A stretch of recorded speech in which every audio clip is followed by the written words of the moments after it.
and she invited me here along with Vito.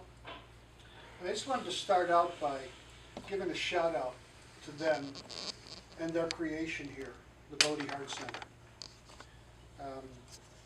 You know, this world needs a lot of raising in consciousness.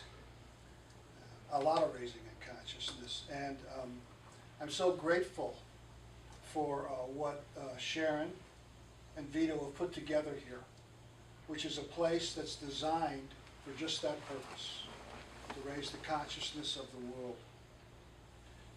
How about a round of applause for these people? Great creation. Thank you. And I would like to thank Alan over here in the corner for all of his help in this and putting together the stuff that was on the internet, because I know nothing about that stuff. You know, every time I do something, my son, 28-year son, showed me how to do it. Then the next time I do it, I've forgotten, and he has to show me again. So Alan's been a great help with that, and putting together outlines, ideas. In a certain way, this wouldn't be happening without Alan's help.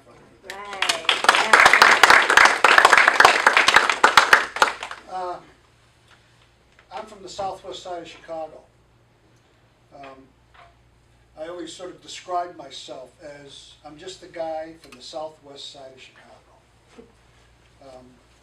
I've lived in California since 1975, and I'm going to stay there until I die, but I am a Chicagoan. There's something about the energy of Chicago that is really wonderful to me. Something alive and vibrant and down to earth.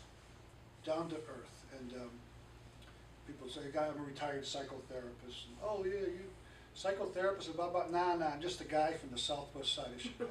I graduated from Circle Campus. I went to St. Lawrence High School on the southwest side.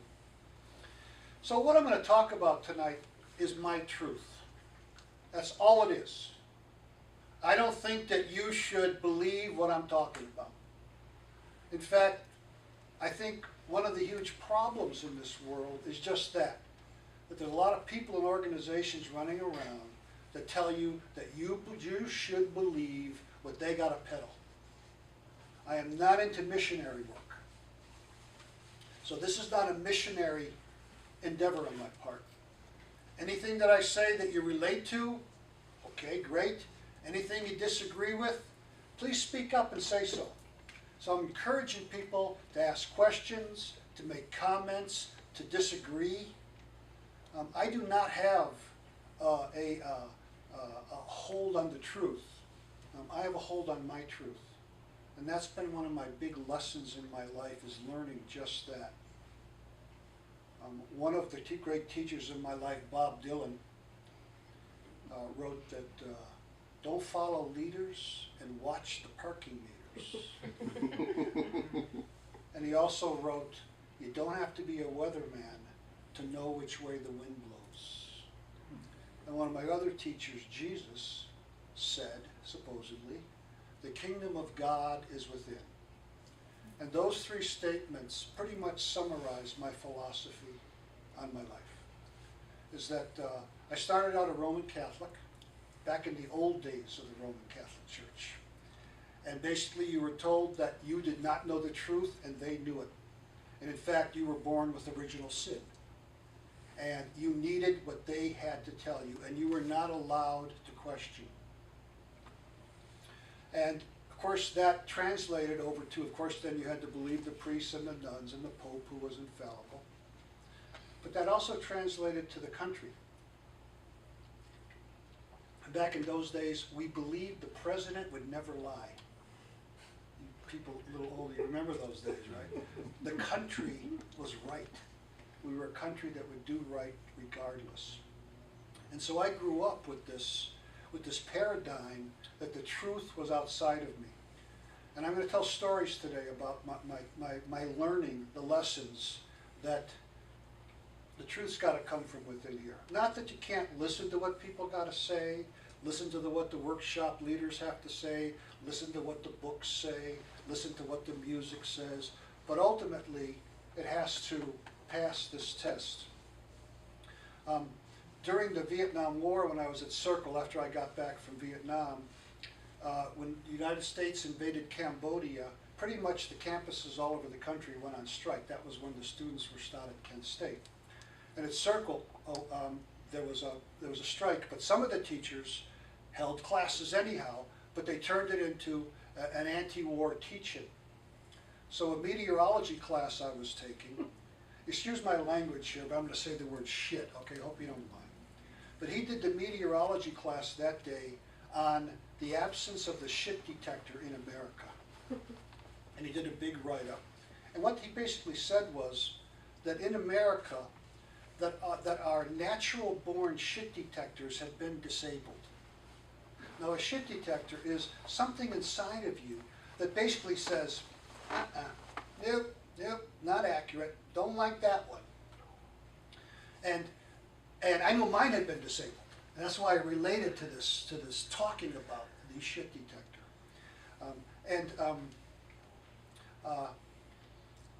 I think it definitely gets disabled when you're taught that the truth lies out there and you don't have it. So I used to have a bumper sticker on my car. Guess what bumper sticker I had on my car? Question authority. If there's sort of, you know, it's interesting. You know how the religious people that come around to your house.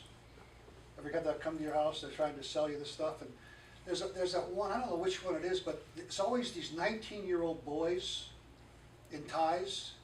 You know what I'm talking about? Which religion that is? Mormons, probably. Yeah. Is it the Mormons?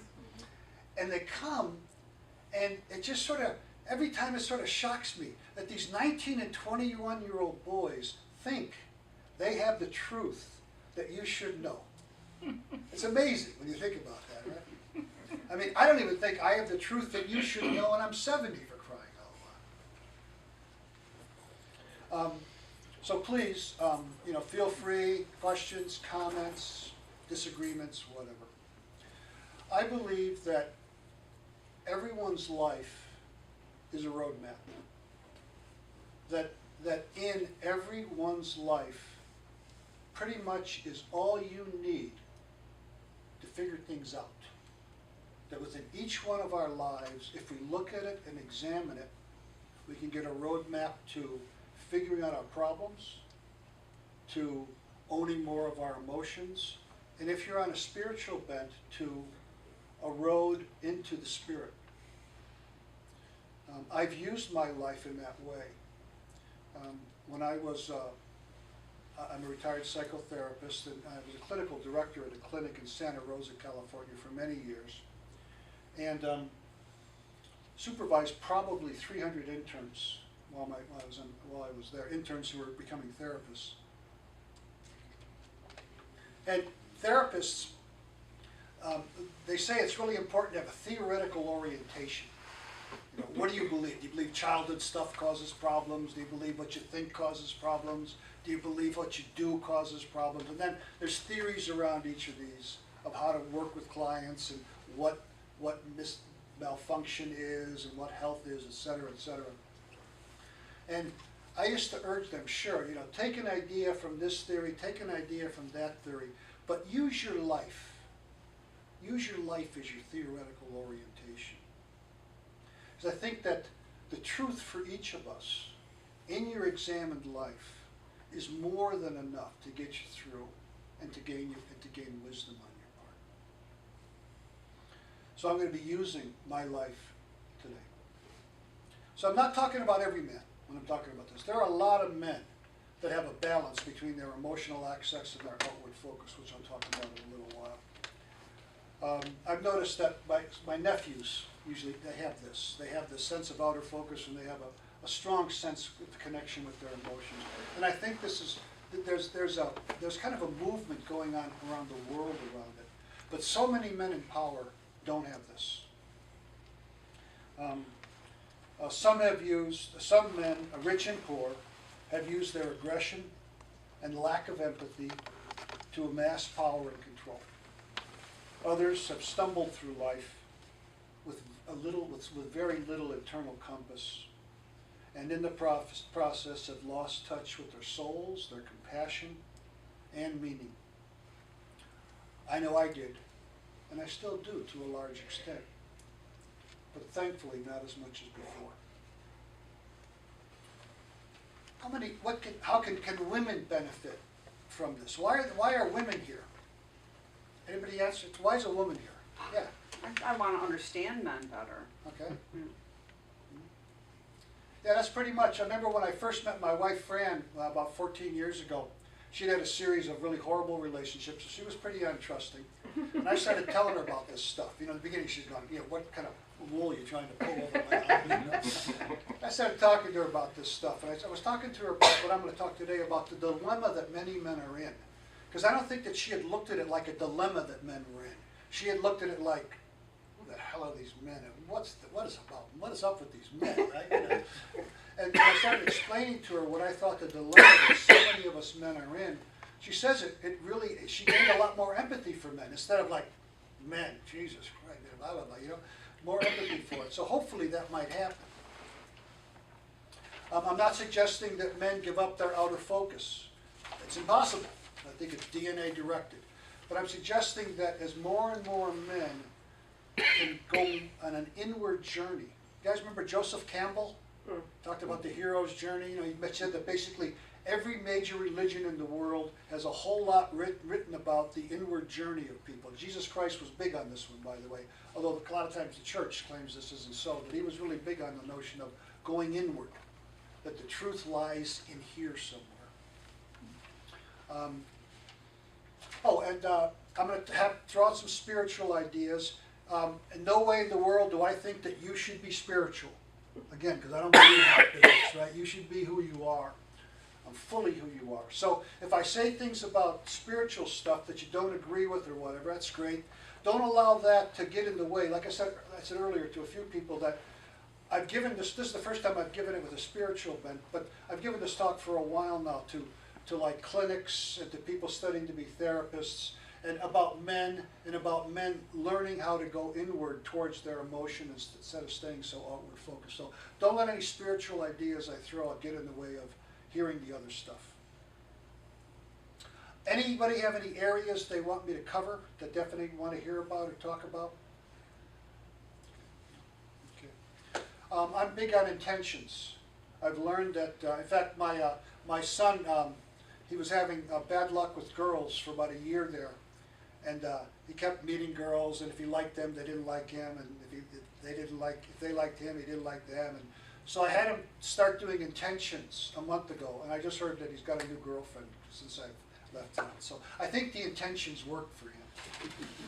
I'm a big believer in them. So I'm going to make an intention to start this out, and that's that tonight would be part of a worldwide awakening of the need for men to be offered new paths on the inner journey. And that's the problem, is that a lot of boys aren't offered that.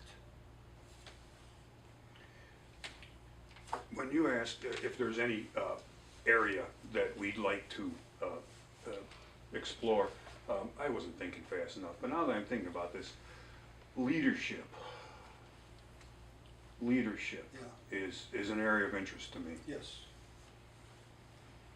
It's massive. When I talk about hierarchy, I believe that we have a part of our DNA-based outer focus is we have a tendency to move towards hierarchy. Where do we stand with other men? Where do we stand in the hierarchy?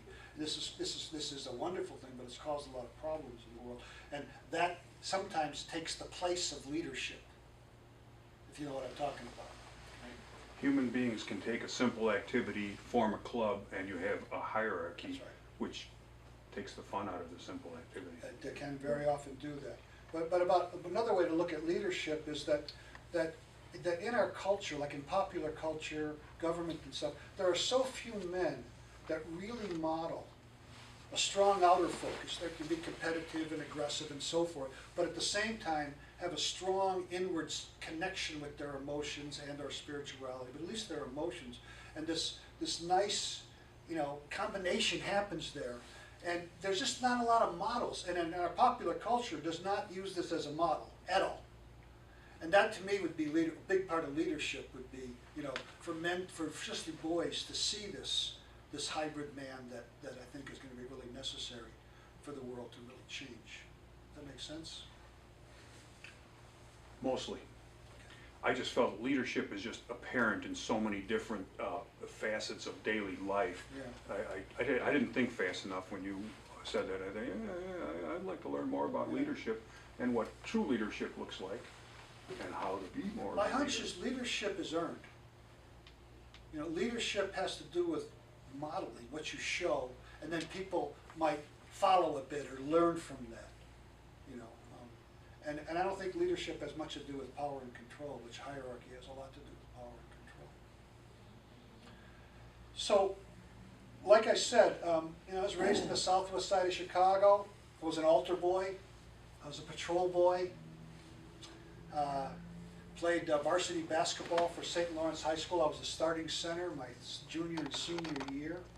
I loved playing basketball for the school. And I wanted to be a chaplain in the Marine Corps when I was in grammar school. That way I could fight and be close to God at the same time. I got my draft notice, and this was in 1967, and it hadn't hit the southwest side of Chicago, the anti-war movement yet. And my brother Bill called me up, and Bill was, this was before the hippies, but he was like kind of a cross between the beatniks and the hippies, which he was kind of in this middle ground area. He had a cape and a beard, and nobody had a cape and a beard on the southwest side. And he called me up and said, Joe, you can buy your way into the Illinois National Guard for $750. Now, I know that, you know, it's so interesting reading the Tribune every day. I mean, there are like 10 trials going on right now in this city and everybody, all this corruption and all this stuff. Like, you don't read that at all on our way. It just goes on. And back then it was even worse, right? And for $750, you could buy your way to the Illinois National Guard. That guy was eventually busted and sent to prison. Of course, none of the guys who bought their way in were. So I talked to my mom. My mom said, I'll give you the $750. So I went to my father, who was a World War II vet. And I said, Dad, you know, should I do that? He said, Joe, and I do not blame my father in the slightest, because he was from another area. He said, no, Joe, you should serve your country. And I agreed. So I went in, but I called my brother back, and I thanked him, and I said, no. And he said, Joe, I'm telling you, you're really going to regret this. I said, I don't think so, Bill. Guess what? I really, really regretted it. So I ended up in Vietnam. I was trained as a Morse code operator. Da-da-da-da-da-da stuff. And they don't have Morse code in Vietnam. So they sent me to the 3rd and the 5th Armored Cavalry. Tanks and armored personnel carriers. You've seen armored personnel carriers. They're like these square boxes like this, with a track on the bottom, with 3 machine guns on top. You've seen them. They're, you know, all the war pictures and stuff on the news. And I was sent initially to the communications platoon. And and there was a messenger who every day would get in a Jeep and drive over about 100 miles. 40 of the miles were just country roads. The rest was paved roads, to go to a Marine camp about 50 miles away to get the codes for the next day's use on the radios, because every day the codes would have to change, you know, for security's sake. And the week before I got there, the company messenger had gone over a mine in the road and was killed. And of course, the guys that were in the unit, guess who's going to be the new messenger? Guy. The new guy. That's the way it was in Vietnam. The new guy got the crap. So they told me I was going to be the messenger. They gave me a brand new Jeep and explained, you know, the whole story to me. And you know what? I wasn't afraid. I honestly was not afraid. In fact, I was pretty happy. It wasn't like I had courage. Like, you know, courage is you got fear and it's, yeah, I'm going to go ahead. No, I had no fear. No fear. In fact, I was happy because I wasn't going to be around the lifers. I'd be in the Jeep all day. And then I could go have adventures, I know, because I did have a lot of adventures, you know, on the highways and stuff, you know, with the Jeep. And, you know, I wonder, why wasn't I afraid? What? I mean, now, if that, you give me that Jeep now and tell me your job is to go every day 100 miles, 40 miles over unpaved road, by yourself, not with a convoy with you. You know, I was shot at Snipers, well, I well, I think did- I'd be afraid. Where was my fear? Oh, about 3 weeks later, I'm coming back from a day in the Jeep, and these roads that I would go down had this red clay that was really dusty, and I came back and I'm all full of this red clay, and my Jeep's all full of the red clay, and I washed myself off, and we were gonna have a hot meal that night. Now, a hot meal, when you're out in the field, is a big deal.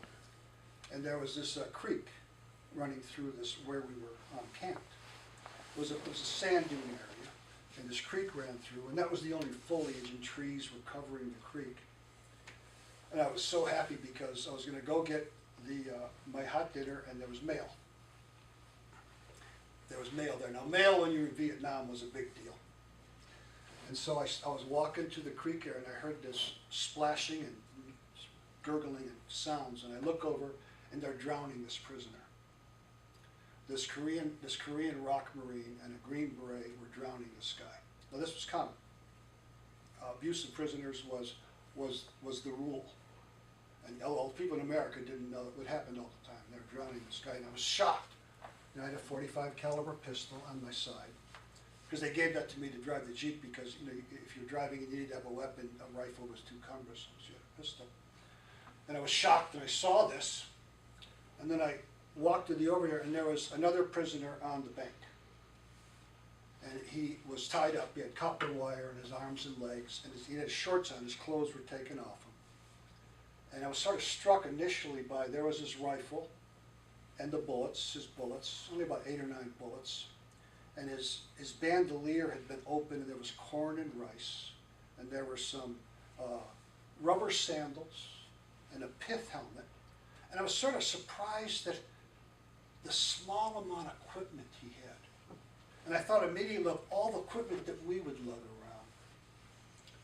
And then something happened that changed my life. Our eyes met. And he was afraid, because his comrade was being drowned. And our eyes locked. And the fear was, and then all of a sudden it changed. And he looked at me like, excuse my language, you son of a bitch. You're in my country, and you're an invader. And it hit me at that moment that if it was my country, I'd be where he was an invader in the country. And then quickly, that all went away. And I walked over to the mess tent and got my meal. And did I talk to any of the guys about it? What do you think? No. I mean, everybody had their own story from the week. Everybody was lugging around all what happened to them that week.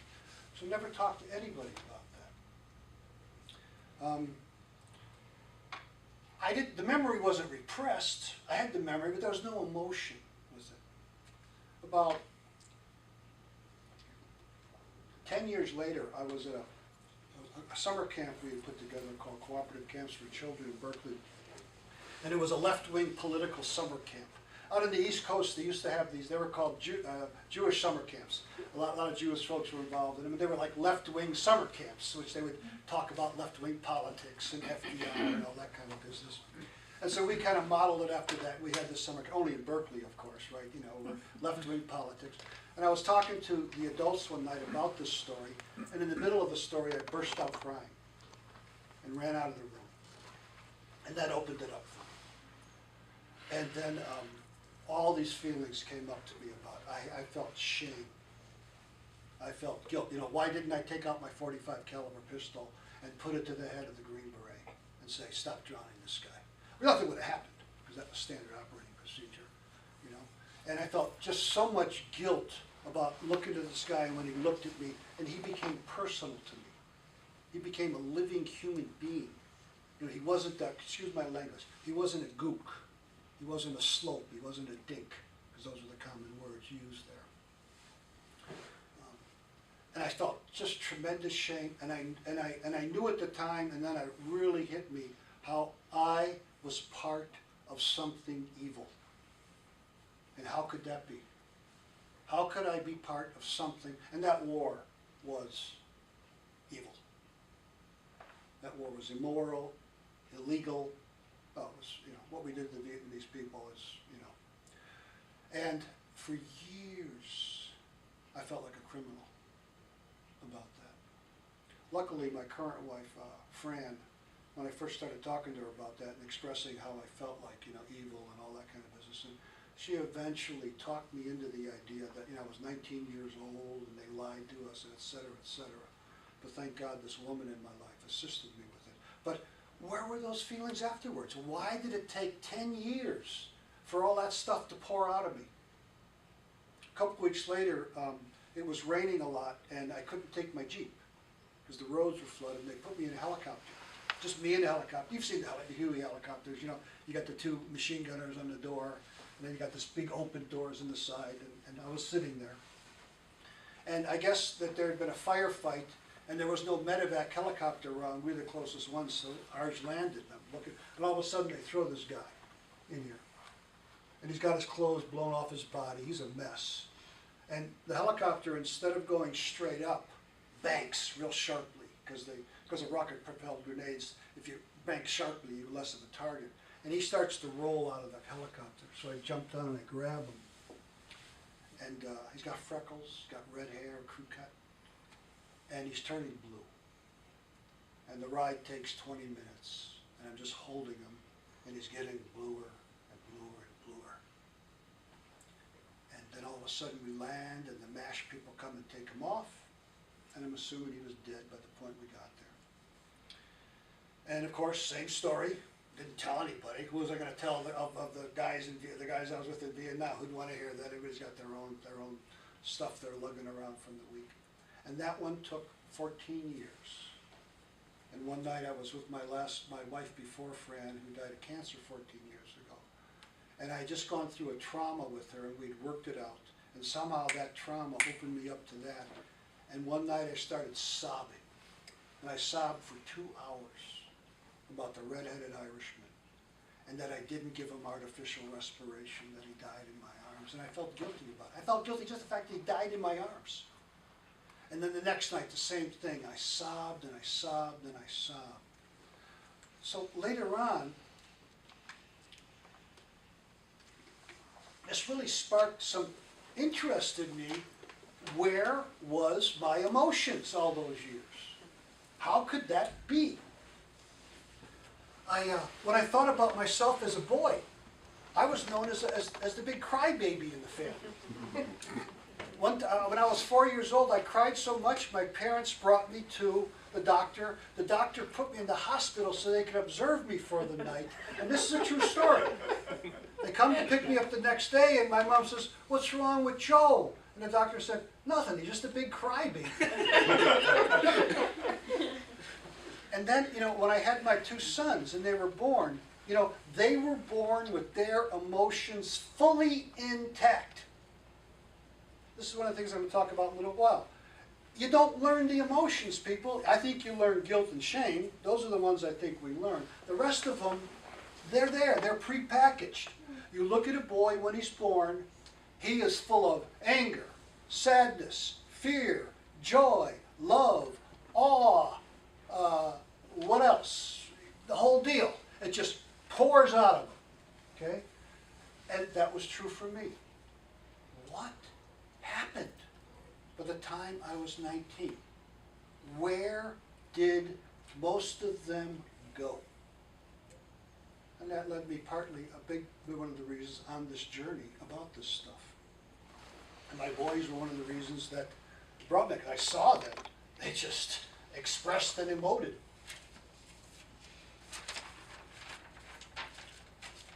Why didn't I pull out my .45? I might have saved him.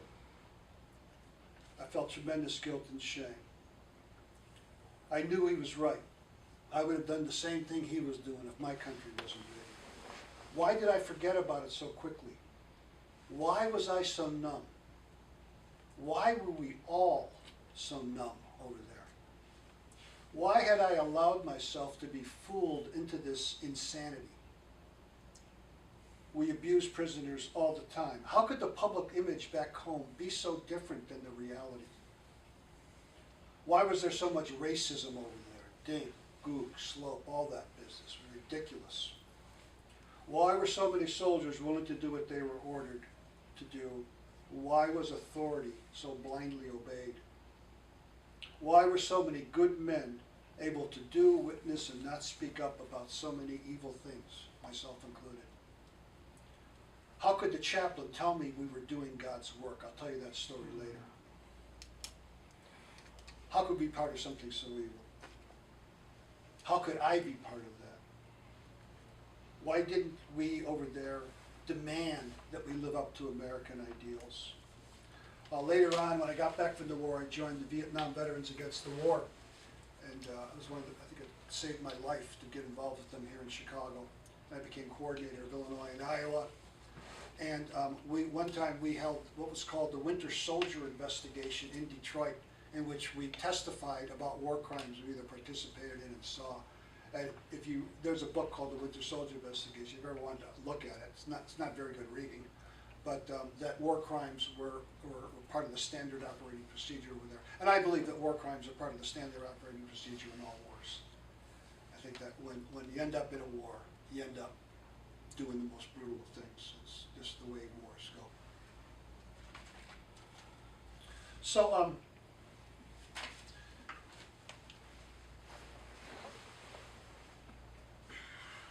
let's start with here. Let's start with the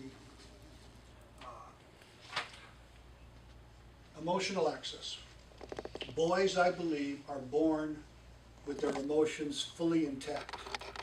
And by intact, I mean that the feeling itself is generated in the body. So any feeling you have comes out of your body. You ever seen the movie, What the Bleep Do We Know? I recommend you all see it. It's a great movie. What the Bleep Do We Know has a great section about how the brain brings out these peptides that go through your body, and that's your emotions. Your emotions are literally the peptides that go through your body, and the cells in your body pick up some of them and don't pick up others, and that's where your emotions come from. So the emotions are actually the body feeling itself, and if you ever had a dog, you know that your dog has emotions. The mammals invented emotions for communication within the particular species. And so emotions have particular reasons why they're there. One is the feeling itself, and the next thing, just as important, is the expression. Because emotions are designed for communications amongst, say, human beings. They're designed for that. So the expression of it. The third thing, which we don't think of a lot, is that there should be a response. You know, one of the worst things about when children are abused is that they have the feelings of anger and fear and all this stuff, and they might even express them, but they don't get the response back from the environment. Anybody ever read John Bradshaw's Healing the Shame That Binds You? Great book.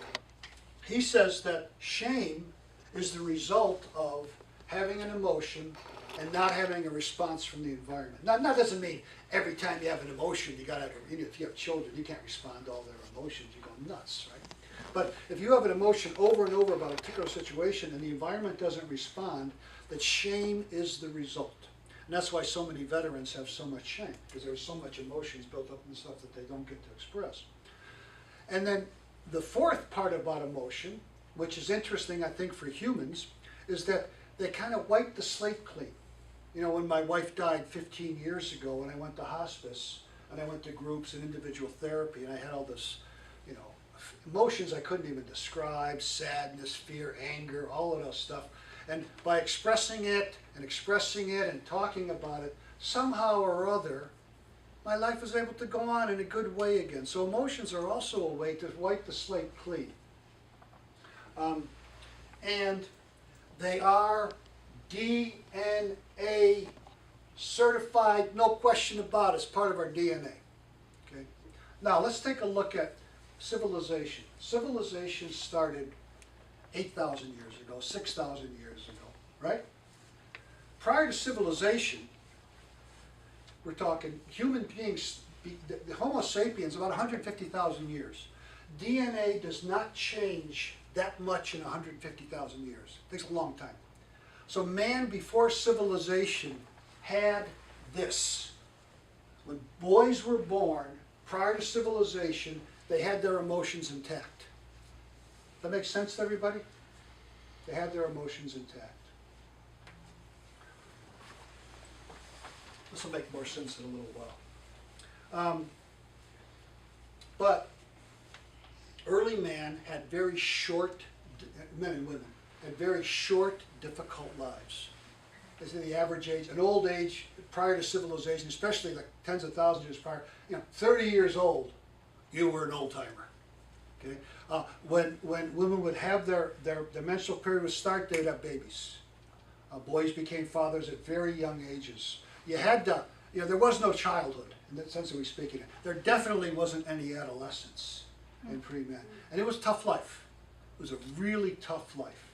And so what I believe is that the emotions became quickly overridden by the need, because one of the things that I learned in Vietnam was that, as I talked about, is that if you're in war, emotions get in the way. Emotions and war do not add up. And that I think that early man and women, I'm saying men for both men and women, early men and women had to, just not the women so much, but the men, they had to quickly bypass the emotion and get into the outward focus. I think that early women stayed a little more in this because of the maternal stuff that went on, the need to be maternal towards the babies. Also, a friend of mine told me recently, I was telling him about this, he said that he had read, and he believes that one of the reasons our language developed so powerfully was because of women, because of that, women were the first farmers, because women's were the ones that did the gathering, and they learned about crops, and they learned about the idea of getting, wild wheat and then planting it somewhere and seeing what happens. But they also were the first ones to learn about medicinal properties and healing properties in the plants. And that required, according to this friend of mine, that required more language skills than what the men had to do out in the thing. So I like just in general, I'm not talking about everybody, but just in general, most of the women I know are way more in touch with their emotions than me. Does everybody else have that same experience? Yes, no? Yeah. And I've spent 40 years trying to reclaim my emotions. Compared to my wife, I'm still a rookie for crying out loud. I think even in modern times, boys and men are taught to bury their feelings, even in these times. That's what I'm getting at. You want to get up here and give the rest of the thing? I'm fine, I'm good.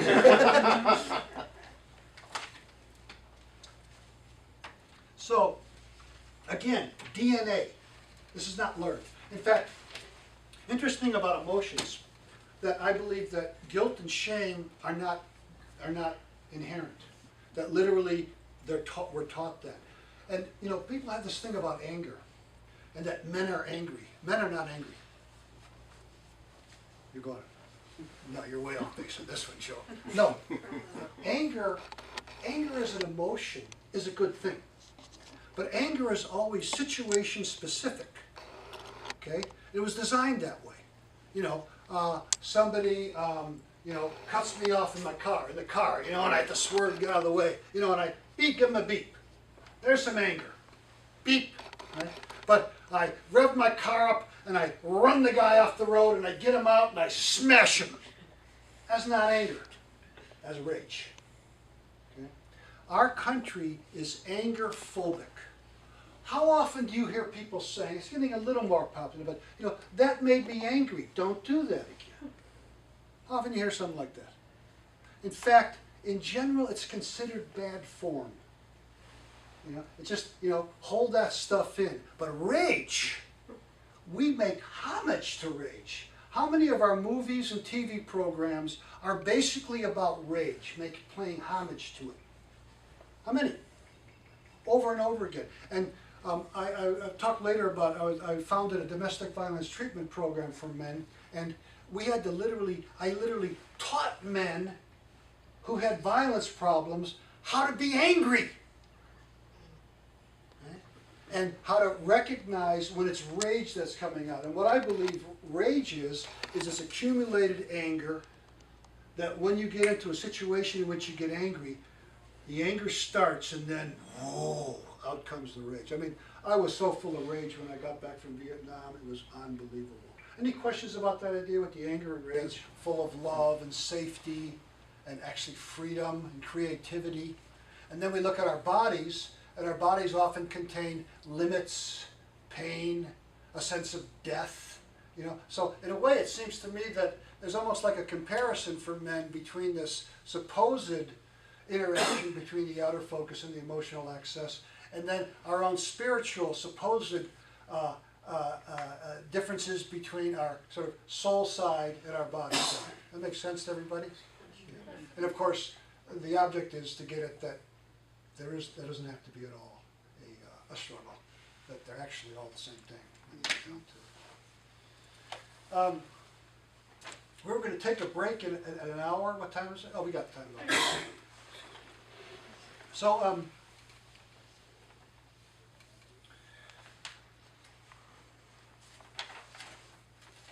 so the outward focus, I'm going to talk about the outward focus for a little bit now. It's, again, very important to realize it's DNA directed. It is in most, I'm not saying every man, but it's in most men's bones. Okay? So many of the problems of the world center around men who are outward focused and not emotionally accessed. I mean, a whole lot of our problems. There is so little public discourse or understanding about why. I want to ask women here. And I'm not saying you do it now because, of course, you're way beyond this now in your life. But when you used to get together with your women friends and you'd talk about your boyfriends or the men, what kind of stuff would you say? Come on, Chicha, I know that you don't do that now anymore. But like, what would you talk about? What would your girlfriend say? What would you guys say? He's a jerk, he doesn't respond. Jerk, doesn't respond. Doesn't understand me, Doesn't doesn't even understand. try. Doesn't try. He's emotionally retarded. Emotionally retarded. He's an asshole. You know, I mean, any other from the women? Yeah, I mean, there's this notion out there that there's a DNA component to polygamy versus monogamy. I mean, Yeah, I'm why going are to they- just say it. Yeah. Why are they? I want to be Fran. Good. So, Fran said, "Aren't you going to bring up that stuff?" I says, "That sometimes that can cause a lot of problems." But, you know, let's face it. You know, one of the issues that the outer focus took care of, just like it does for other species. See, all the mammal species that deal with social species, you know, wolf packs, sea lions, baboons, almost all of them are male dominated, although there are a few that aren't male dominated, but almost all of them are male dominated. And the higher you are in the hierarchy, you get more food, and you're usually the only one that gets the sex. That's the way it worked. And what Darwin would say that was because then the strongest of the males and the more cunning of the males, etc., would be the one passing on the progeny. And so there is a lot to that notion that higher up in the hierarchy, and you know, and so many men. I mean, I was a teenager and a young adult, and I know I participated in it. That it was conquests. It was literally, you know, even though I thought that I was kind of cool about it, a lot of it was conquest. A lot of it was counting, thinking about how many women I'd had sex with, etc., etc. And I think there's a tie-in to that to prior to civilization, that it was the top of the heap that got that stuff. If you follow what I'm saying. And I think there is some stuff in the DNA around that. But what's not, you know, generally it's like, you know, it's sort of like men will be men. Oh, brother, men will be men. And I don't agree with that. I think there are reasons why a lot of men, myself included, have been or are like that. And it's these reasons I'm talking about. It's not random, it's not idiocy, it's literally a battle almost going on between an outward focus and an inner emotional access. And I believe that an inner emotional access leads to certain qualities: empathy, compassion, sensitivity, vulnerability. interesting, when I used to work with a lot of men around these areas, generally women tended to embrace vulnerability, as part of life, and men tended to look at it as powerlessness, because you can't get it figured out, right?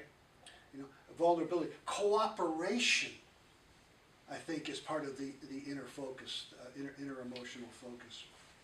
So I'm really encouraging folks to look at this dilemma about the men in terms of this. That it's literally something you can look at, and then you can make some decisions around what to do about it. That make sense to everybody? Joe, I would just like to throw this out there. I recently read a book about trauma that is stored in the DNA of a particular person. And I think that's on top of what you're saying. It is basic DNA of men, but there can also be trauma, which will add another layer to it. I had a whole section about that my wife said, no, that's too long, it's going to be too long. But no, that's true. The amygdala, we have what's the primitive brain, in the middle of our more modern brain. And that's the part that anybody who has post-traumatic stress is, and by the way, post-traumatic stress disorder is a crappy title. What should it be? It shouldn't be, it's not a disorder. It's a natural brain function. Because what happens is that the reptilian brain, and then the cerebral cortex, the rest of the brain formed around that the reptilian brain was designed by reptiles, right, to literally, they'd walk down a path, and a predator would jump out from behind a rock, and they would get all this adrenaline and scurry away. Well, their brain then, what it did for them was, they no longer had to see the predator. When they would see that rock, they would get the same reaction and scurry away. That's what post-traumatic stress disorder is. You have a tremendously stressful, traumatic situation.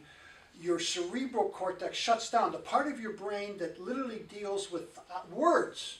They've seen this in the brain. That shuts down. You know how when people are in trauma, they can't even remember words. Words aren't part of it. That part of the brain is shut down. And so literally, when we're in trauma, the new part of the brain shuts. The old part goes into what it's supposed to do. And then, anytime in the future, like when I used to be in the Vietnam Vets Against the War, back when cars backfired, we'd be at a protest, if a car would backfire, you have 10 vets around you just going down. Again, the old part of the brain said, danger, loud noise, down you go.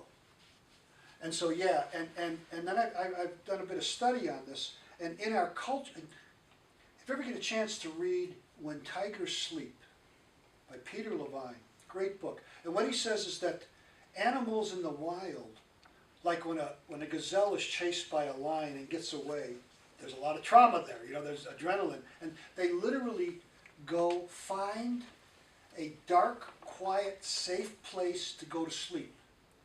Ever had a cat, and the cat's been in your closet for 2 days, and they're in this deep slumber? They've had a traumatic event. When the animal goes into that dark, quiet place, they shake. They do this shaking, and then they get up, and the trauma is gone. I believe that humans had that ability before civilization, because they're a direct descendant from their ancestors. I believe humans had that ability to naturally get rid of their trauma. But then my hunch is that once civilization started and the priests wanted to take over and decide things, that it was too animalistic, and they had people stop that in a way. But also, I've read about these studies in which they wire people up in a normal daily life of driving in traffic and all the stuff that we do. This stuff, there's all this triggering about trauma that really creates it, and so we carry a lot of it around. And particularly with men, I think, because a lot of us don't have the wherewithal to, because what's the treatment for post-trauma? Talk about it, feel it. That's kind of the bottom line. You feel it, you feel it, you feel it, you feel it, you feel it, till then your new brain kind of absorbs the trauma, and now it's part of your day-to-day life, and you can talk about it. Does that make sense to everybody? I just thought that was an interesting point for someone who could identify that earlier in their family tree, some kind of trauma or that is manifesting in a later generation. Yeah, there's been some studies that have said that can be passed DNA-wise, yeah. Yeah. Anyway. So, outward focus. Well, I'm going to start with, let's see, aggression. Let's face it, men are aggressive, and sometimes it leads to violence. When I was, let me get to that spot so you know I'm going to, I'm going to do it the way I wrote it. Sorry, guys. Hierarchical positioning. Almost all mammal males struggle for positioning in a hierarchy. And when they've studied monkeys in this regard, or wolves in this regard, when young males are at play, they're establishing where they are in the hierarchy. And that's a good thing, because that means that when they're full adults, they don't have to battle to the death to see who's on top. I remember when we moved to Oak Lawn, and I was in 4th grade, and they were building a house across the street. And they dug up the foundation. It was this big dirt hill. Dirt hills for boys are, heaven, right? And I walk out there, and there are the boys from our block, Kenny Bakutis, and Jimmy Murphy, and all the boys who I didn't know their names at the time. And I was standing at the bottom of the hill, and they were playing this game. And it was called King of the Hill. And this game looks like it's a really scattered thing, but it's not. And basically, everybody is trying to be king of the hill, and everybody is trying to stop you from being king of the hill, right? And I finally went up there, got the guts, went up there, and at the time I didn't realize it, but within 2 minutes, I knew I was number 2 in the hierarchy of these boys. Jimmy Murphy grabbed me by the arms, and we got a hold of each other, and he just sort of flung me off, right? And then I flung other people, and I knew I was number 2. Jimmy was number 1. And then all the other boys, not even thinking about it, reestablished themselves in the pecking order. Okay? This is inherent in boys. I think every boy here does that make sense to you guys? In so many ways. It might be how much you can drink, how many shots can you, it can be just expressed in so many ways. I think it's part of us. One of the problems with hierarchy is that hierarchy, as is often used, you brought this up, is that hierarchy expects obedience. Anybody ever hear of Stanley Milgram's study on obedience? Yeah. Yep. This was, What is that the electrical? Yeah. What did you hear about? I'm a trained therapist. Oh, okay, so it obviously I had a lot can't of meaning. graduate unless I see that video. Yeah, and the video is something, isn't it? Yes, it's Yeah. fascinating. So what do you know about? What's your sense? I know that there was like a lot of PTSD associated with it. Yeah, people got and, trauma like, from doing it. Yeah, then it like changed the ethics of tests. Yeah, there was a big controversy because the people who were involved in the experiment ended up doing things that traumatized them. Yeah, but the findings of the experiment are stunning. This guy who did it, Milgram, there's a whole bunch of there's Hollywood movies about it. But if you get a chance, see the actual documentary. And what it is that somebody comes in and they're going to do an experiment. I think he was at Harvard or Yale, one of those big ones. And that they sat down with Stanley Milgram, and they thought they were sitting down next to somebody else who was going to be experimented upon, but they weren't. They were actually part of the experiment team. And then they were told that this was an experiment about learning and pain. Can pain make a person learn faster? So they draw straws, and of course it was all set up. And they took the other experimenter, and they had them read these word pairs. Big, afternoon, lazy, hot dog, just word pairs, and memorized them. And then they put this person in a booth, and they strapped him into a chair. Now the person this wasn't really happening to him, but the other person was being experimented upon, thought it was. Yeah. And they brought the person who was being experimented upon in the booth, and they gave him a shock. Hoot! Oh yeah, and then they put the gook on the guy's arm, and strapped it down and strapped him down, and then went out of the booth. And then they gave to the person who was being experimented upon this list, and they would say one of the words from the word pairs and give the person 4 choices. And if they got it wrong, they were supposed to say the right answer and press the first switch. Now this is a big box, has about 30 switches, and under the first one it says, a half volt, 5 volt, all the way up, and under that it said mild shock, moderate shock, dangerous shock, deadly shock. The words were written, I don't know if those are exact words. Didn't they have fake screams too?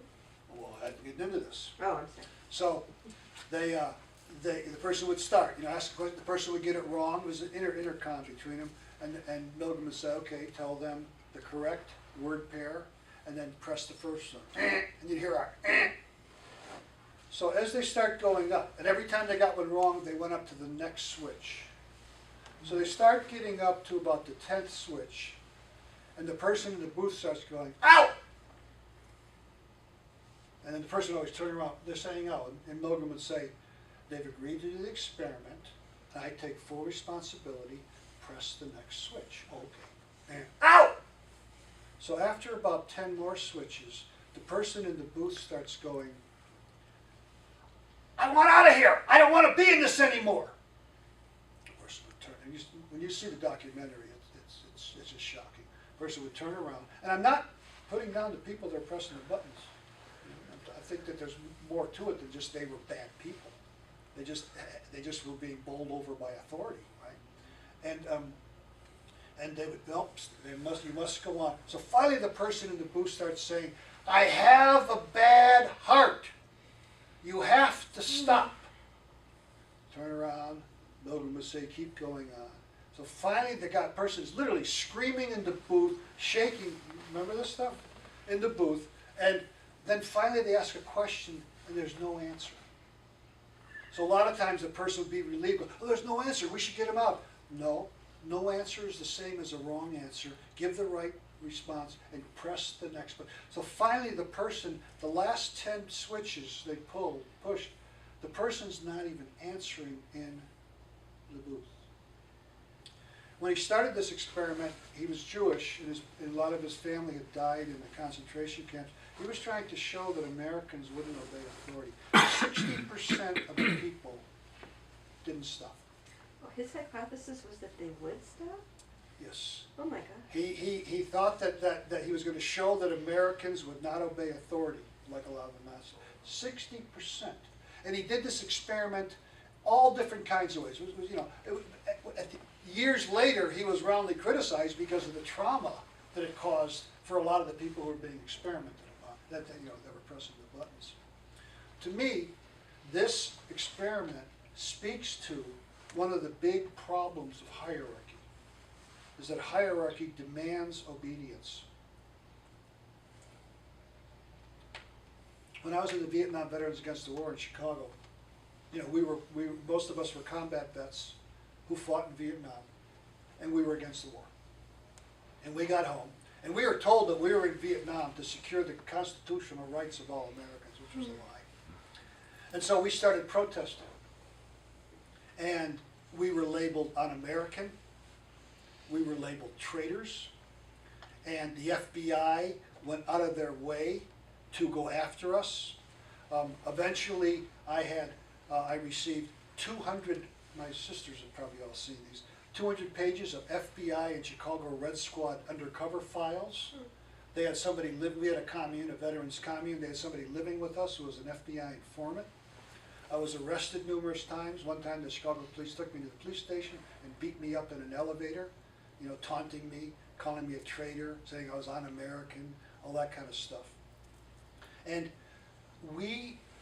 if anybody, everybody had a right to protest. We think anybody had a right to protest, the people that went and fought, but we had broken a fundamental rule of hierarchy. We were the lowest chain of the military hierarchy. And the people above us, the president was the commander-in-chief, and so on down the line, because we had broken the rules of hierarchy, that was why they went after us the way they did. I believe that as these ideas about men on a global scale, or as a national step, because I think these ideas are really catching on. This is just me doing it. There's a lot of organizations now pushing for boys to be taught how to be in touch with their emotions and sensitivity, etc. That as this starts to catch on, there is going to be a huge backlash by those people in power. And this is going to be made to seem anti-American or anti-male or whatever it might be. Does that make sense to everybody?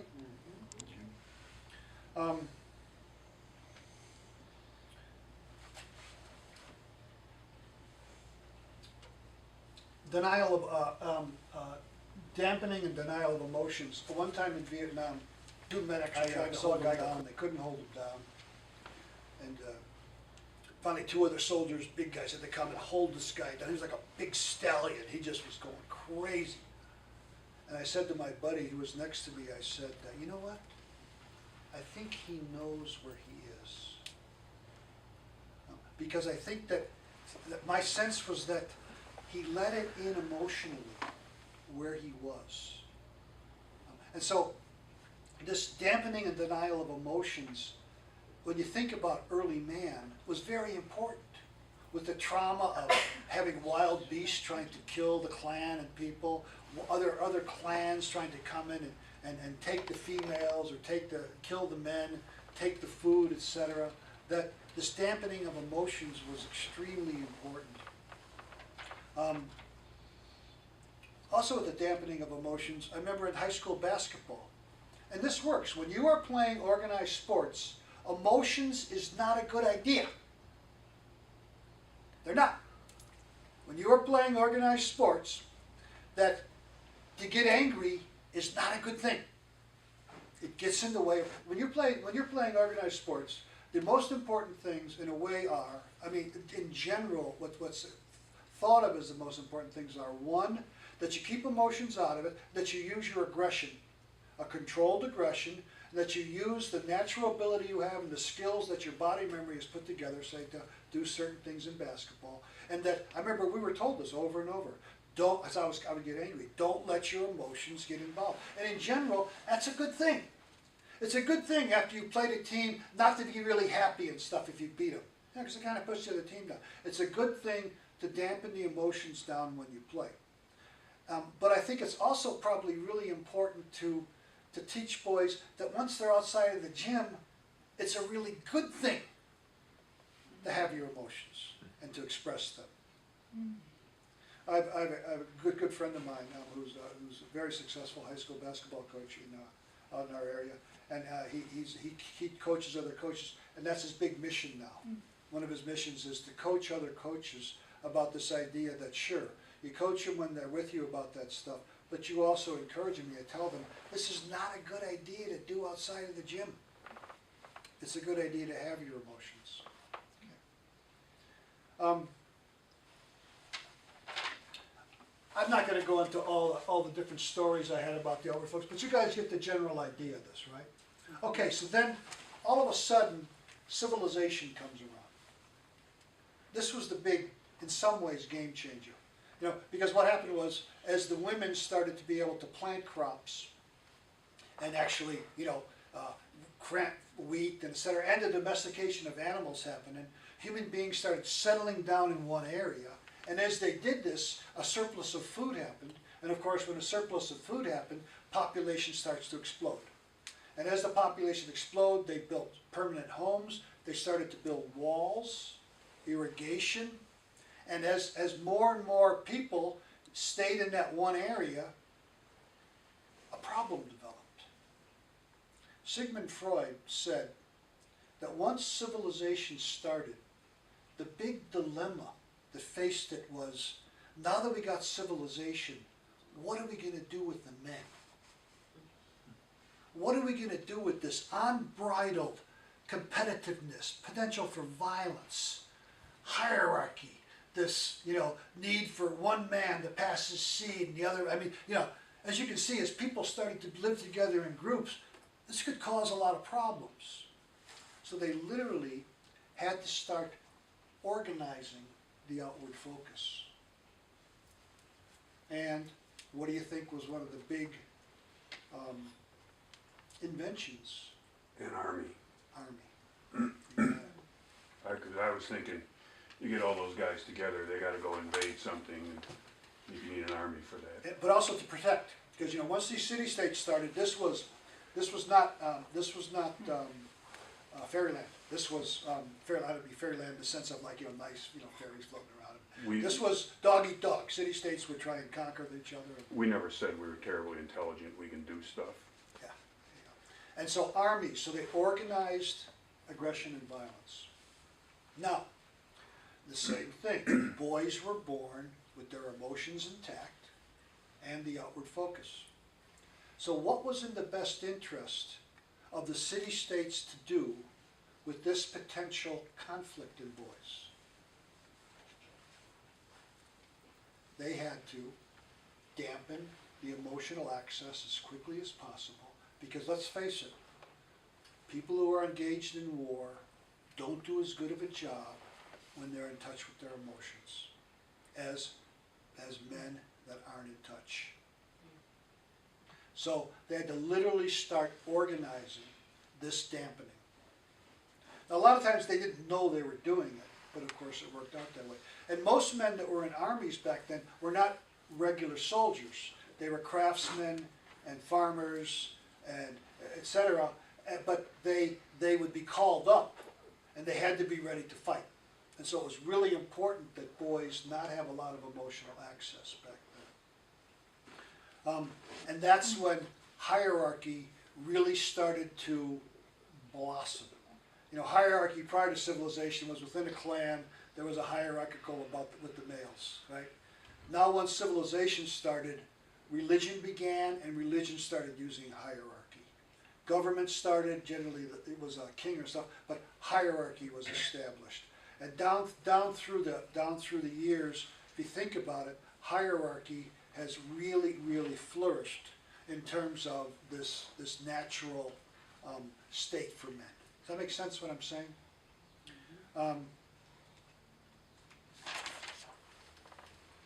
When we think about hierarchy,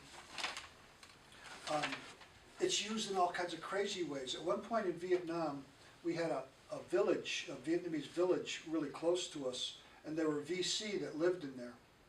And they assassinated their mayor, who was not a communist. And they just had their harvest. And so we were ordered to go over there and confiscate their harvest.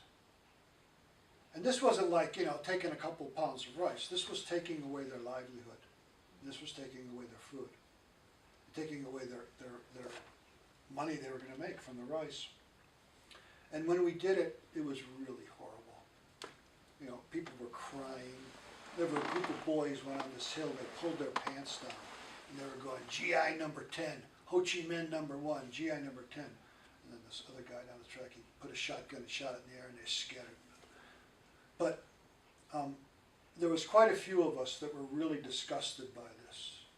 You know, because of the actions of a few, we had taken away their food and their livelihood. So I made an appointment to talk to our Catholic chaplain. And I said to him, come on, you know, this is evil. And I explained what happened. And I said, and you're here. And you're part of this evil. And he said to me, and he believed this, he said to me, the Lord works in mysterious ways and we are doing God's work here. So you think about this in terms of hierarchy. This would be the hierarchy in terms of church, you know, and guys that were over there. And that hierarchy can create whatever story they want to create, and they expect the lower rungs to go along with that. All I could do was shake my head and walk out of the room. It was like I was in insane land. You know, and I'm not saying that other guys. I had a lot of close friends who knew this was insane land too. But you know, it's like every day was like Insanityville. And you know, how could these men who, you know, back here were kind of loving guys, good guys, you know, how could this be going on? There's a great movie that I urge everyone here to see. It's called The Mask You Live In. And this woman did it. Now, Gavin Newsom, who was Lieutenant Governor of California, he was mayor of San Francisco. He's the one that was the big one for the gay marriage thing, you know. His wife made these two documentaries. One is about boys and one is about girls. And it's The Mask You Live In. And it starts out with this quote by George Orwell. He's a great writer, wrote 1984. And the quote is, he wears a mask and his face grows to fit it. And this documentary is about the dilemma for so many boys in terms of peers, family, and culture in literally involved in the process of dampening the emotional access, and then in turn, really encouraging this as a way to be. But the problem with dampening, and they talk a lot about this in the documentary, is that what do boys do with this aggression, and what do boys do with this potential violence, and what do boys do with this hierarchy? What do boys do with this when they don't have access to their empathy, when they don't have access to their compassion, when they don't have access to their cooperation and vulnerability? Well, guess what they do? They act out a lot. Anybody think of different ways that boys, when they don't have connection with this, act out? Any ideas? Does repression and depression play a part in that? A lot of boys depressed, exactly. Bullying, a lot of bullying is because of this. Okay. Drug and alcohol issues. They did these studies on teenage boys and their ability to express love to their friends. They never do it.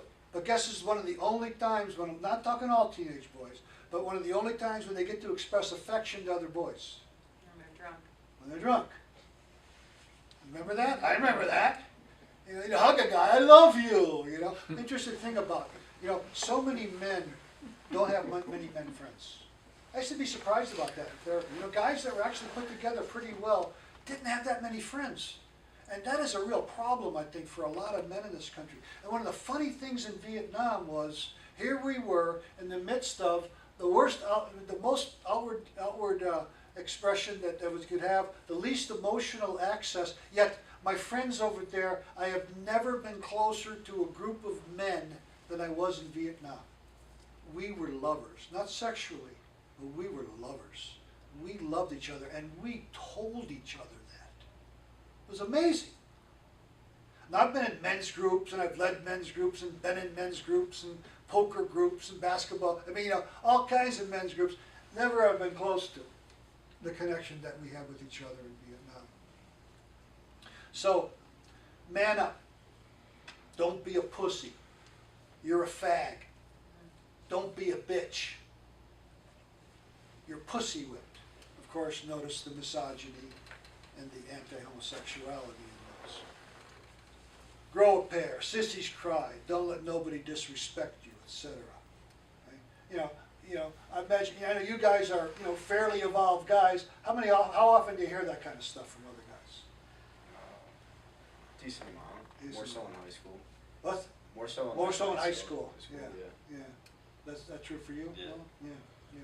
And you think about that. This has really impact. This has real impact. And you think about the feminine. In our culture, the feminine is really demeaned. Really demeaned. I just recently, yesterday, my uncle Dell was over, and he was a fireman in Marinette Park, and he told us that, I'm not putting my uncle down at all when I say this, that the fire department every year back in the 60s, 50s, and 60s used to do a witch burning as part of the Halloween celebration. They literally have a big bonfire. They have a witch, not a person, but and they burn her. Now you think about that in terms of the message about women. Because the original witches were these fabulous women who understood healing, the properties of healing agents and all this stuff. Of course, in a lot of this stuff, the feminine is demeaned, and homosexuality is demeaned in a lot of these kind of messages around boys. Also, the big thing for me about fear was I just started to regain connection with my fear in the last 4 years. I was never afraid. And I used to feel really good about that. And it was lousy. And in the last 4 years, I've started to gain connection with my fear. And I was thinking about in high school one time, and I think that a lot of boys are taught that fear is weakness. And fear is gay, or fear is like being a quote-unquote pussy. And I remember in high school one time, we used to have this drill where you had to dribble, you try and shoot a layup, and you'd have the team lined up They couldn't hit you with their fist, and they couldn't hit you in the head or below the waist, but they could slap you anywhere, hard as they wanted. Right? And you had to keep your focus and dribble. You never got through to it, but the idea was to keep your focus, even though all that'd be going on, to shoot a layup. And you'd be a little afraid. And I remember this guy McGovern, when it was his turn, he was a guard, and he got up to the group and he stopped. He was afraid. And I remember the coach yelling at him, "Get back there and go through it." And he stopped again and he wouldn't do it. He lost total respect from the team because he showed his fear. And to me that was, and later on when I thought about it, that was that inaction, this notion that to show your fear. And this is so true for so many boys, that they can't show their fear. That's why I wasn't afraid when I got into Jew, because I had learned many years before that to really push down my fear.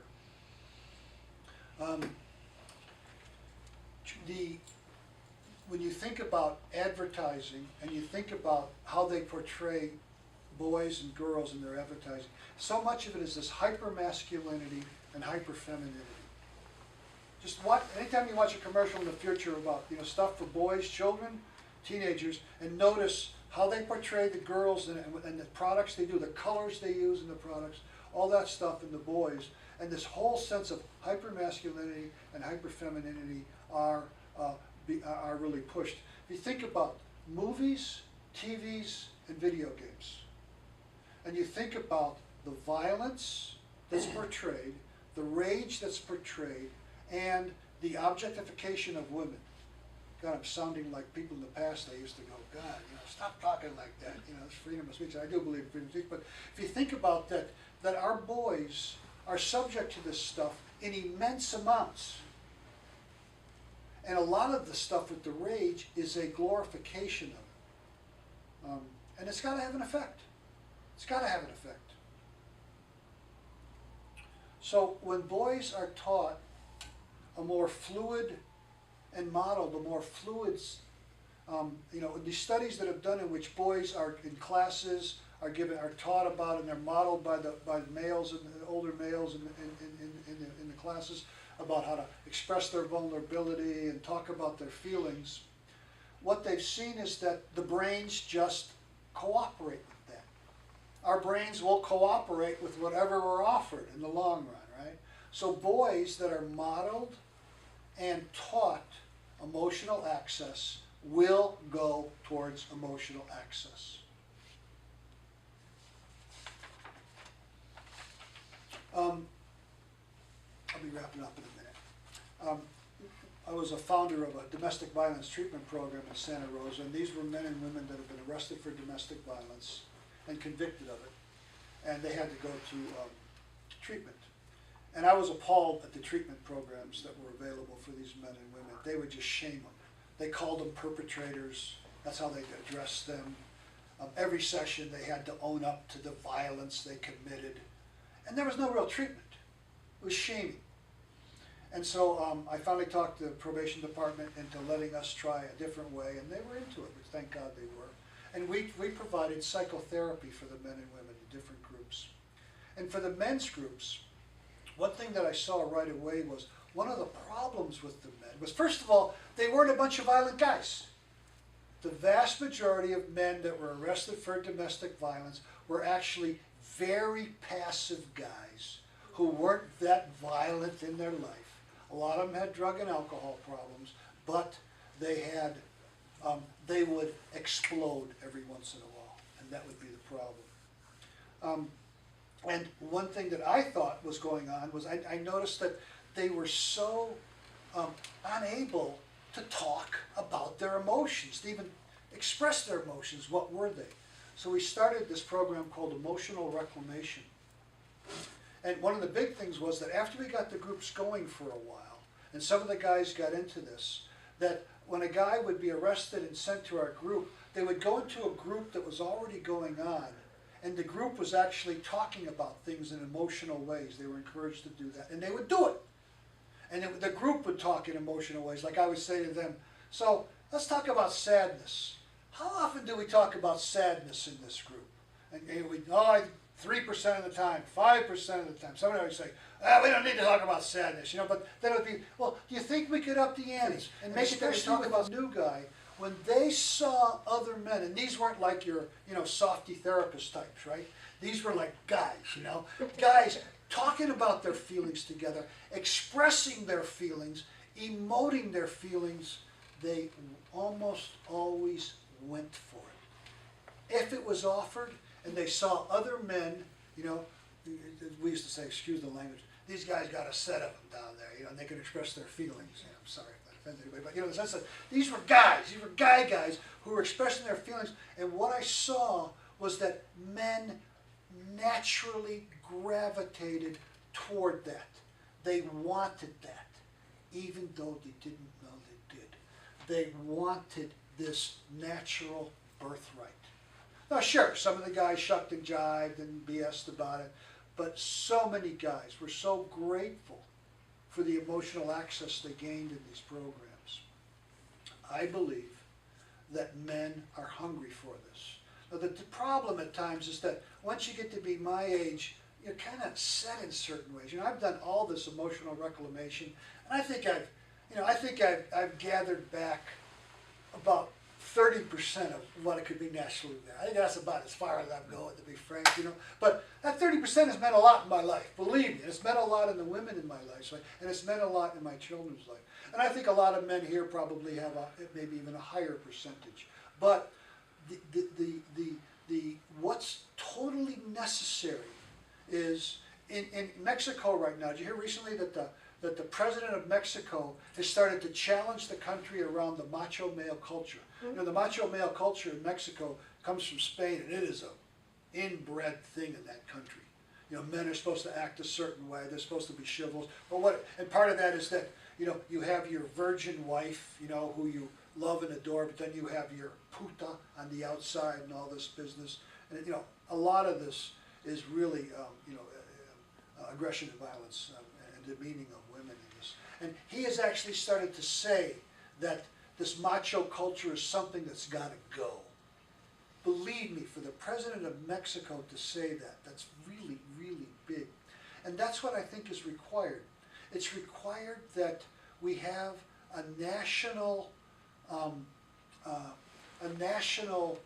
rebirth, a national movement towards assisting boys in schools, in clubs, in every way possible, that boys be taught and modeled by other men an emotional access in which they learn how to talk about their feelings, express their vulnerability, right? And at the same time, you can have your outward focus, but that literally, that if this can be a national, what's the word I want here? A national, Awakening. what? Awakening. Awakening. Or movement. Movement, right? Now I know that once let's catch it. Believe me, this is catching on. See the movie, the masks we wear, because there are all these organizations in it that are doing just this. A lot of them are run by ex-NFL football players, ex-professional sports guys, because they realized that how much they had dampened their emotional life. And this is going to catch on. Like I said earlier, there will be a big backlash by the hierarchy around this. But all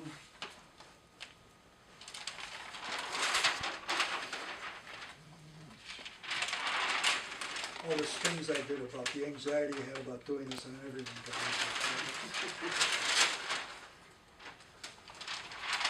Compassion, empathy, love, vulnerability, cooperation, and sensitivity are the in-body expression of our spirit soul creator. Our bodies contain the roadmap to transcendence through the emotions. When you think about Buddhism, or you think about any of these Bodhi Heart Center, they all kind of teach the same message, right? And what is the primary message in terms of how we should treat each other? Right? Compassion, love, non-judgmentalness, empathy, cooperation. And these are the qualities in boys that are allowed to flourish when there's emotional access happening. And when you think about what are the qualities that we align to about the spirit? They're the same qualities. So literally, I believe that the body wants to have these qualities, which I believe are the gateway to the spirit. And one of the things that we rob so many boys of by not allowing the emotional access is entrance to the spirit, entrance to the Creator, however words you want to put on that, you know. And it's robbery. It's robbery.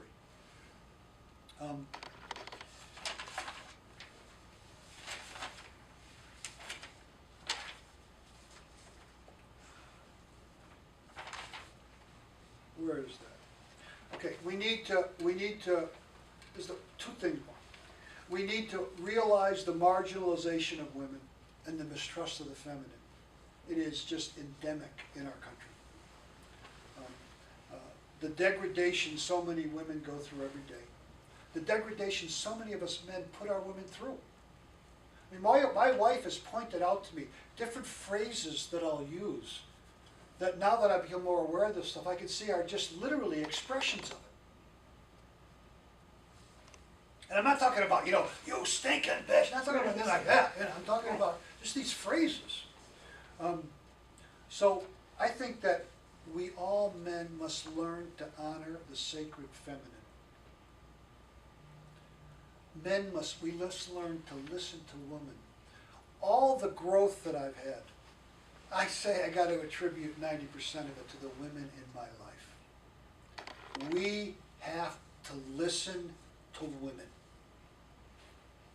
I mean, that's one of our big, they always want me to change, blah, blah, blah. Yeah, they do that, but we got to listen to them.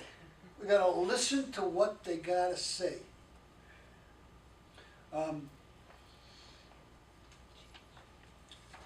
of the questions that's often asked is, how can I get my husband to go inward? How many women here have ever had that issue with wanting their men to be more inward, more emotional, right? And what happens, and they'll say that to me, like in therapy, how can I get him? I say, I don't know. Because literally, I think that, first of all, that for most of us guys, for a lot of guys, we're somewhat connected to it, but there's just a limit because of how we were raised, how connected we're going to be. And again, that for a lot of men, they don't even realize that they can go inward. And I'll end with this. As we bring about these changes in men, and I believe it's coming. It is coming.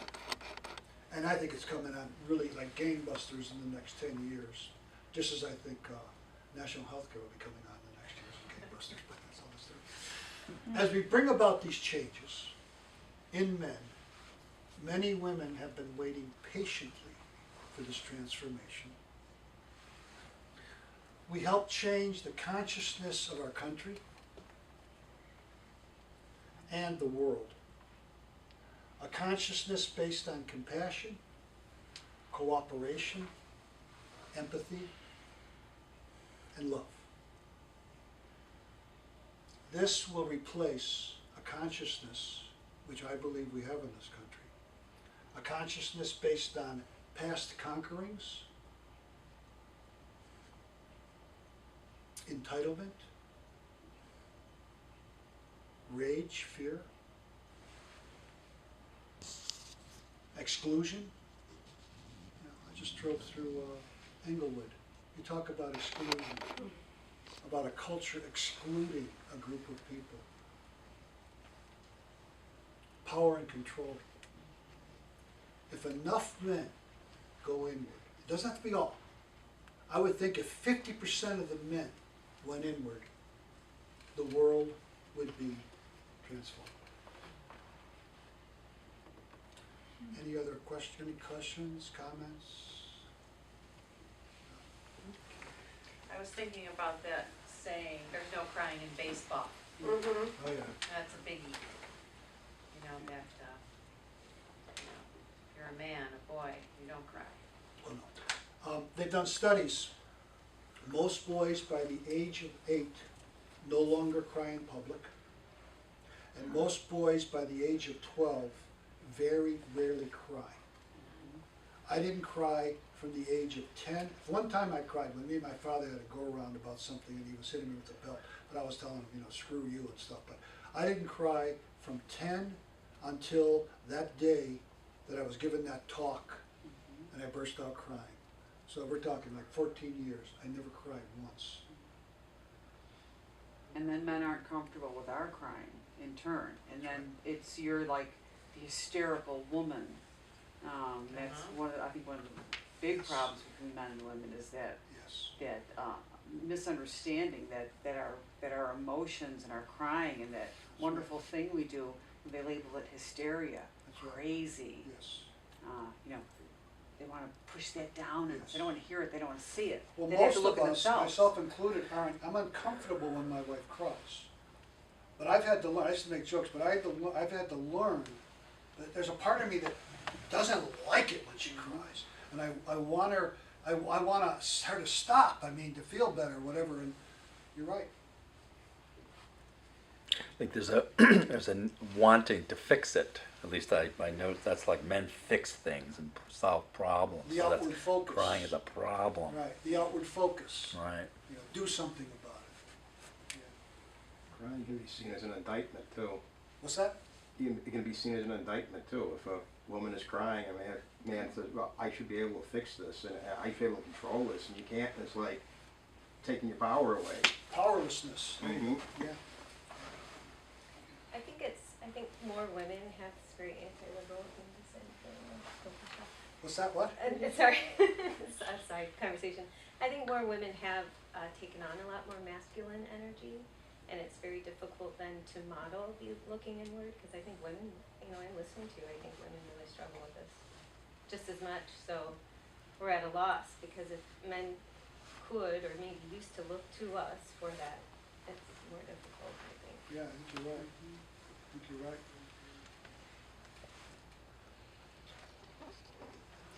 Any other comments? I think this outward focus is so entrenched in so many facets of our modern society. I hope you're right. I think it'll be interesting to watch, but I think it's just heavily entrenched. You know, I keep remembering back to before I went into Vietnam and the idea of a black president, the idea of gay marriage, the idea of marijuana being legal. I mean, you know, the idea of, you know, for all the problems with Obamacare, at least it's an attempt at giving people, health care. These ideas were like, it's never going to happen. It's never going to happen. And they have. And I really believe that, I see the movie, The Master, because you'll see these guys from these organizations, you know, these professional players talking about, you know, this is happening. This is, I believe on a spiritual level that, you know, I believe that we're helped by these helpers, and I believe that they have a vested interest in the consciousness of the world rising, and I believe that I think that so many women are ready for this. So many women are able right now to live in a world of cooperation rather than entitlement and materialism, etc. I'm not talking all women, but I think so many women are ready for that. And I think it's when a certain percentage, you know, when you think about like the idea of democracy, when the first person thought of the idea of democracy and they spoke it, you know, a king cut his head off, right? And then when somebody wrote about it in the printing press, they got their head cut off. And then eventually enough people started thinking about it. And I believe there's almost like a percentage. When a certain percentage, I think there's a word for this, I forgot what it was, a phrase. Critical mass. Critical mass. When a certain percentage of a nation, a club, whatever it might be, holds something new, that's when the transformation takes place. And I truly believe that this transformation is already happening. Look at the Declaration of Independence. I mean, those men fought it out in that room, you know, till they figured it out, and then enough men got swayed to the idea of independence. Yeah. And one of the things about, you know, is that if you have a success going inward, that then you use going inward. And that's why so many men, they haven't had a success going inward, And that's why it seems so foreign. Yeah. Hey, any other comments, questions? Okay. Well, Okay. thanks for coming. Thank you. Thank you.